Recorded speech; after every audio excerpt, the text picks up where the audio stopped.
Hey guys, when you're cutting the long section for the back of the plane, it's very important that you cut from this direction. If you come up the other way from the bottom, what happens is the timber tends to split directly up the center, and that's a problem. Whereas if it splits directly down the center when it's coming this way, it will go on the scrap side. So I'll just show you. It's a bit hard for me to show you on the thing, but I'll do the best I can. I'm just trimming off most of the scrap there, so you'll still see a little bit of a line. You then get that in your hand like this, lay your sandpaper flat on the bench,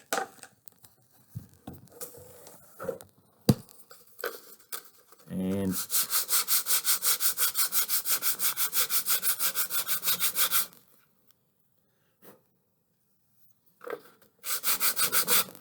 sand that until that comes to that line. I'm doing a little bit of sanding on the end of the aeroplane as well. All right, hope that helps.